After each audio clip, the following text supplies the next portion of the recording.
Osio, hello. Dakedoa, hi'a, salalohi. My name is Salalohi. You can call me Sal.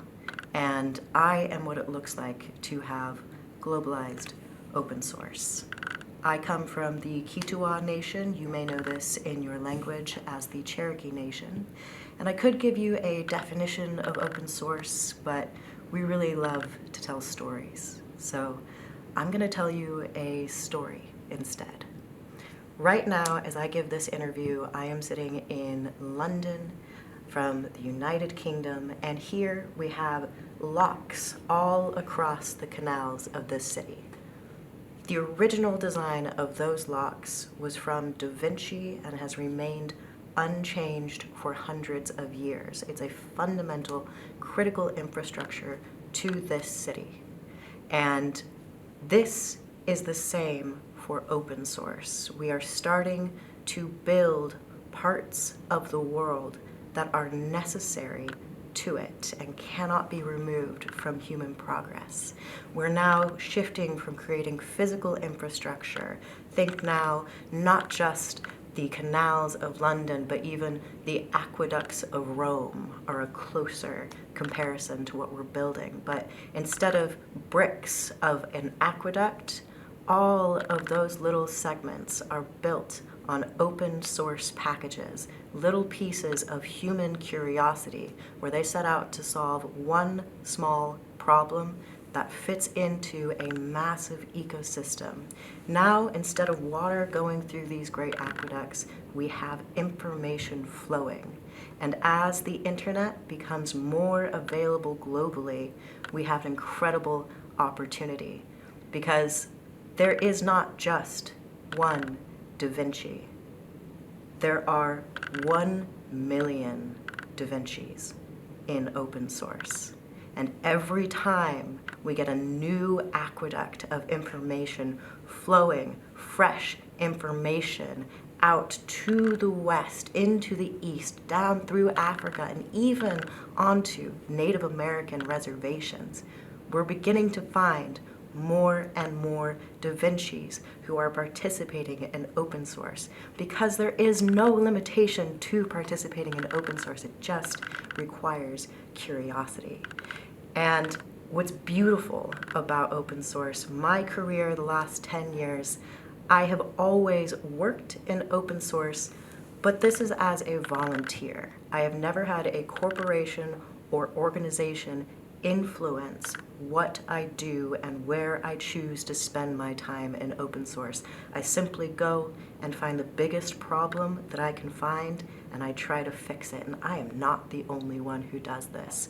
There are 100 million Da Vincis waiting to step into open source today. And I think that that is what is so fascinating. Human progress is coming to a head with this critical infrastructure. Now, how do we protect the great aqueducts of information that we have now? How do we ensure that what these Da Vincis build can remain stable? See, when Da Vinci built the locks of these canals, they worked and they were maintained for hundreds of years by people who understood the value to that. We're coming into a place of maturity in open source where we're beginning to understand that anyone who both participates and who consumes open source, whether or not you're a hobbyist, whether or not you're a government, or whether or not you're a corporation, you have to do your part to protect that aqueduct. Now, this is a new form of cybersecurity, and it's the open source supply chain security where we need to be putting our focus now. We need to come up with new ways to both understand, visualize, represent, and communicate whenever any small cracks come into this system. Because I will leave you with one last story. It was those great aqueducts that gave us fair warning before the great explosion of Pompeii. Almost 1 week before Pompeii exploded, the aqueducts dried up.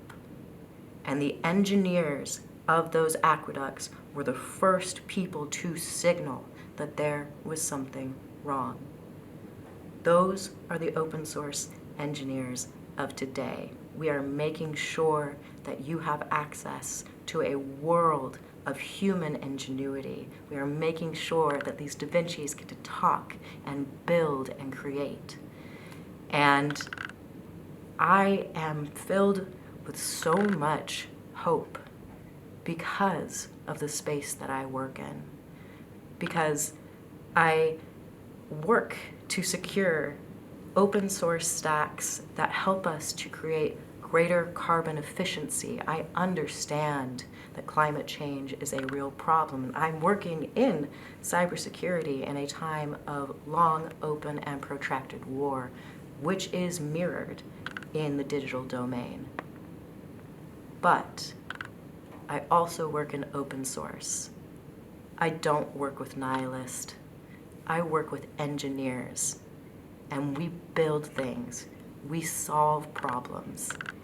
I really genuinely believe that the most interesting time to be alive is now, and the best time to be born is tomorrow. Because in this field, we are solving some of the most serious problems that humanity has ever seen, and we're doing it together at a global scale. That's beautiful. You should participate. You can participate. And if you have nothing more to give than your gratitude for the engineers that are building this world today, I hope that you give that gratitude too. Thank you so much. Wado.